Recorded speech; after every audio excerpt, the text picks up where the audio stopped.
Agora, conversamos diretamente com o Dr. André Saerp. Olá, Dr. André, tudo bem? Tudo bem, Luciane. Antes de mais nada, agradecer o convite, é um prazer estar aqui.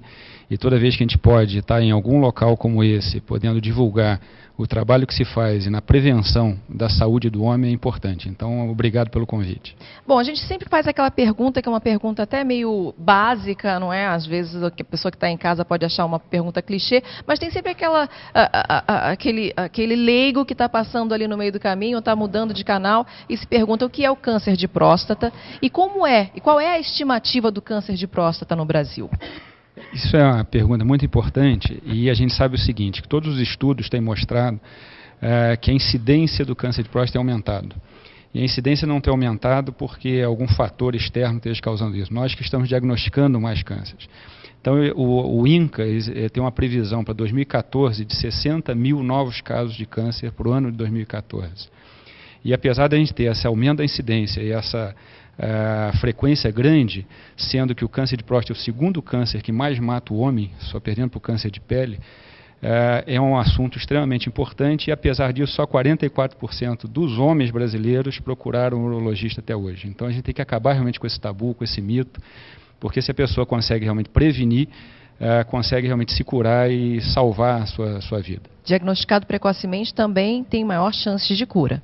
Tem, e é isso que a gente recomenda, porque o acompanhamento urológico, na verdade, ele não faz com que o câncer não surja. Ele permite que a gente diagnostique precocemente o câncer e, com isso, tenha mais possibilidade de curar aquele paciente. E quais são os hábitos, os principais hábitos que, de repente, favorecem aí esse câncer de próstata? Isso, também estudos recentes têm mostrado o seguinte, que a obesidade é um dos fatores principais na etiologia do câncer de próstata. A gente sabe que a alimentação rica em carnes vermelhas, em gorduras saturadas, nos embutidos, também aumentam a incidência do câncer de próstata. E a gente fazer, então, uma dieta saudável, com verduras, legumes, frutas e atividade física, e manter o peso controlado, são os fatores de hábito que você pode adotar na sua vida que ajudam a diminuir a incidência do câncer. E além do câncer, quais são os outros problemas que podem afetar essa área da próstata? Isso também é uma coisa muito importante, porque o homem acha que a próstata só vai ter o câncer. Na verdade, a gente sabe que 85% das pessoas vão apresentar o que a gente chama de uma hiperplasia benigna de próstata. Ou seja, a próstata vai crescendo com o passar da idade, e a próstata crescendo, ela pode ir comprimindo a uretra e trazendo sintomas urinários. Além desse crescimento benigno da próstata, existem os processos inflamatórios também da próstata, as prostatites, que também são doenças da próstata inflamatórias, geralmente causadas por bactérias, que causam os mesmos sintomas do que um crescimento da próstata. E é importante frisar que o câncer de próstata às vezes não dá sintoma. Então, se a pessoa esperar um sintoma para fazer o diagnóstico, procurar ajuda, pode ser tarde demais. Entendeu? Como o câncer no geral é silencioso mesmo, não é? Isso, exatamente. E a próstata não foge a isso. Então, a gente esperar realmente ter sintomas, a gente vai estar perdendo o momento adequado de fazer o melhor tratamento e poder dar a melhor possibilidade de cura para aquele paciente. E quais são os principais exames que possam aí diagnosticar o câncer de próstata? E qual é a idade que o homem tem que começar a se preocupar? Isso também é uma coisa muito interessante, porque mudou agora, está havendo o Congresso Brasileiro de Urologia, e foram adotadas novas diretrizes, seguindo as diretrizes da Academia Americana de Urologia e vários estudiosos da Sociedade Brasileira de Urologia. Eles acabaram seguindo todos os estudos e mudando um pouco a data do início dos exames de rotina de rastreamento do câncer da próstata. Então, naquelas pessoas que têm história familiar de câncer de próstata, recomenda-se que a partir dos 45 anos, ou as pessoas da raça negra, que têm uma incidência maior. As pessoas que não têm história familiar podem começar a procurar urologista para avaliar a próstata a partir dos 50 anos de idade. E os exames que devem ser feitos, a gente sempre fala, não existe um exame isolado que pode dar o diagnóstico.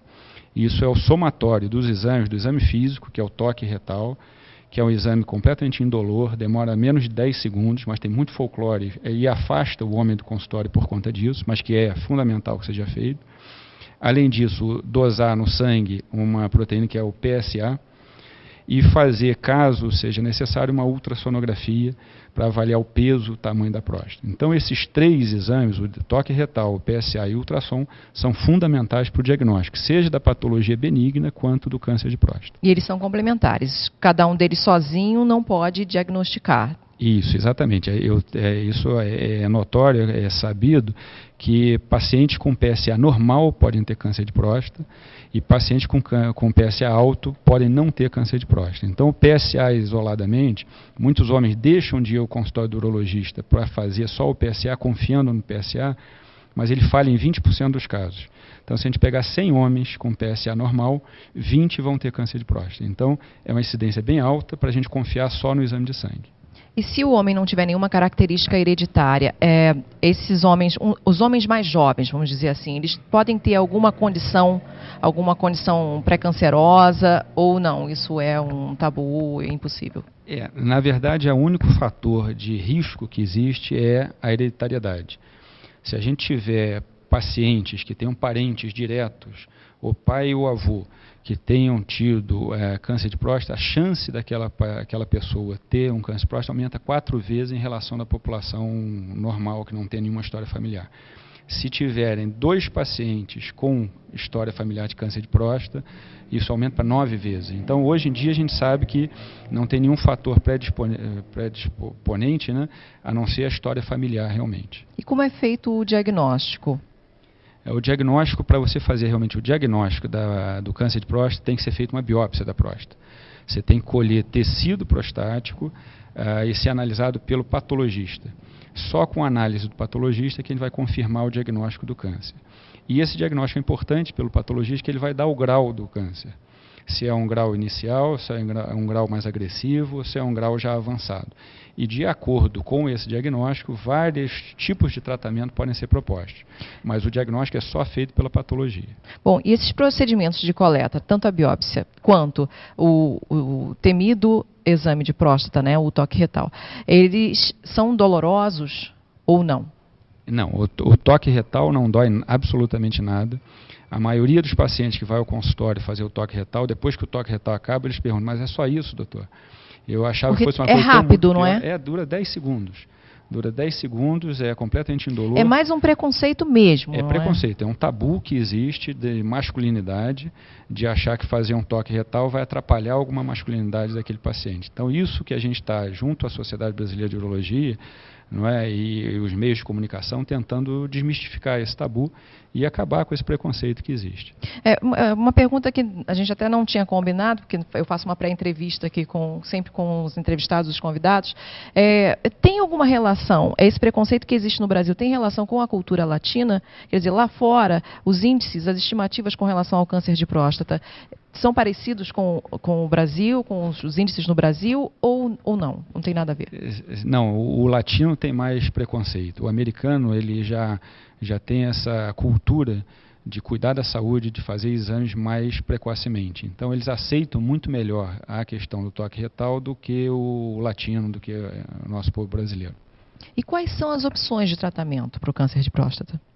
São várias. Isso é aquilo que eu estava lhe falando. De acordo com o grau, né, porque a gente classifica histologicamente o câncer, que as células quase não se modificaram pouco, se modificaram intermediariamente e se modificaram muito. De acordo com esse tipo, a gente tem vários tipos de tratamento. Existe desde a vigilância ativa, ou seja, a gente não precisa fazer nada com aquele paciente, a não ser ficar fazendo exames de toque de PSA a cada 4, 6, 8 meses ou um ano, até o paciente que precisa realmente de uma cirurgia ou de uma radioterapia. Então, isso vai depender muito do grau, mas os tratamentos hoje em dia são muito eficazes, a cirurgia tem uma chance de cura muito grande, a radioterapia, com os aparelhos novos, estão trazendo muito pouco efeitos colaterais e com resultado quase semelhante ao da cirurgia. E naqueles casos avançados também existe tratamento com hormonioterapia e hoje em dia várias medicações que aumentam a sobrevida e melhoram a qualidade de vida, mesmo naquele paciente que já tem metástase, que já tem um quadro mais avançado. Então, o tratamento evoluiu muito. É claro que é sempre melhor a gente fazer o tratamento no início, que vai ter mais chance de curar do que só postergar a vida daquele paciente. Outra pergunta também, com relação ao câncer, ao tumor, a resistência do tumor depende de pessoa para pessoa ou tem ali um padrão vamos dizer, como o tumor ele responde ali ao tratamento? Isso também é uma resposta individual. Tem pacientes que respondem muito bem só à cirurgia, tem pacientes que respondem bem à radioterapia, mas tem pacientes que, apesar de você fazer a cirurgia, fazer a radioterapia, eles têm uma progressão da doença. E aí você começa o hormônio. Pacientes respondem bem ao hormônio, depois de algum tempo, de 2, 3 anos, eles param de responder ao hormônio. Aí você tem que mudar a sua linha de tratamento. Então, isso é muito individual. E a gente só tem realmente como ter uma previsão de acordo com a evolução individual daquele paciente. Só para eu entender também como você lida com essa doença. Você acha que, de repente, a resposta com relação ao câncer depende muito do psicológico do paciente, do estado emocional do paciente, ou você acha que isso, na verdade, é o pensamento positivo, ou você acha que isso não tem nenhuma relação quanto à resposta do tratamento? Eu acho que é importantíssimo. A pessoa que está motivada, a pessoa que que acredita no tratamento, que não se entrega, a pessoa inclusive mostra um trabalho, as pessoas que têm fé, seja lá em qual crença seja, a pessoa que tem essa motivação, os resultados são muito melhores. Então, aquela pessoa que aceita mal a doença, já lá na hora do diagnóstico, na hora que você falou para o paciente diz, eu vou morrer, eu vou me entregar, e esse paciente responde muito pior do que aquele paciente que diz, não, vamos encarar esse problema, vamos ver quais são as opções que eu tenho,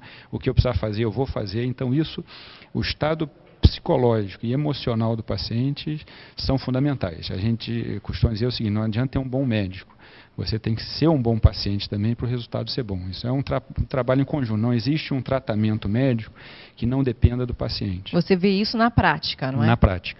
Com relação aos tratamentos específicos, como a prostatectomia radical e a radioterapia, qual é o caso específico para a prostatectomia? E se a radioterapia ela precisa ser feita antes e depois da cirurgia? Isso também é uma coisa individual, depende muito também do desejo do paciente. A gente sabe que os tratamentos eles não são isentos de complicação. Então, a prostatectomia radical ela pode ter uma incidência maior de incontinência urinária, disfunção de ereção e alterações na fertilidade. A radioterapia também pode levar a esses mesmos efeitos colaterais, só que na fase inicial numa incidência menor. Então, isso vai depender da idade do paciente, se o paciente tem vida sexual ativa, se não tem. Qual é a perspectiva de vida daquele paciente? Se o paciente tem lá uma expectativa de vida de mais de 10, de 15 anos, você pode fazer um tratamento mais agressivo do que aquele paciente que diagnosticou que tem uma expectativa de vida de menos de 10 anos, que pode ser um tratamento mais conservador. Então, isso é muito individual, do grau do tumor, da motivação, do desejo do paciente. Eu tenho vários pacientes que foram diagnosticados precocemente e que falaram, olha, eu não quero fazer cirurgia, que eu não quero correr o risco de ficar incontinente, de ficar com disfunção erétil, eu prefiro fazer a radioterapia. Mesmo que mais tarde, daqui a 10, 15 anos, haja uma recidiva e que precise complementar o tratamento. Geralmente a radioterapia não tem indicação de ser feito antes da cirurgia. Ela pode ser feita depois da cirurgia. Quando você faz a cirurgia, você, lá na análise histológica daquele tecido que foi retirado, quando a gente percebe que tem margens positivas, ou seja, tem células cancerígenas na beirada de onde a gente tirou, a gente pode complementar a radioterapia logo depois da cirurgia. Então, você já falou aí que há realmente o risco de ter alguma sequela depois da cirurgia, tanto com relação à disfunção erétil, quanto também com problemas de incontinência, e tem mais alguma outra possibilidade? Tem a infertilidade. Todos os pacientes que são operados de próstata, na prostatectomia radical, eles acabam ficando inférteis. Porque como a gente tem que tirar a próstata e a vesícula seminal, que são responsáveis pela produção do líquido no prostático, que faz com que o espermatozoide sobreviva na vagina e dê a condição de fertilizar, esses pacientes então acabam perdendo a sua fertilidade. E 50% dos casos de pacientes operados de prostatectomia radical para câncer de próstata acabam sofrendo algum grau de disfunção erétil. E entre 14% a 20% podem ter algum grau de incontinência urinária. né? Vai ser ótimo a gente acompanhar essa entrevista, né, da fisioterapia uroginecológica, que não serve só para as mulheres, serve também nesses casos em que homens ficam com incontinência urinária, pós-prostatectomia radical, e a fisioterapia ajuda muito, tanto no pré-operatório quanto no pós-operatório. Então, isso é importante a gente saber que existem essas complicações, mas que existe tratamento. Que não é definitivo, não é que, assim, antes ele corre esse risco do que ele corre o risco de morrer por conta do câncer, não é? Exatamente. E essas complicações, a incontinência urinária tem tratamento, a disfunção erétil tem tratamento, seja à base de medicações orais, injeções penianas ou até a colocação de prótese.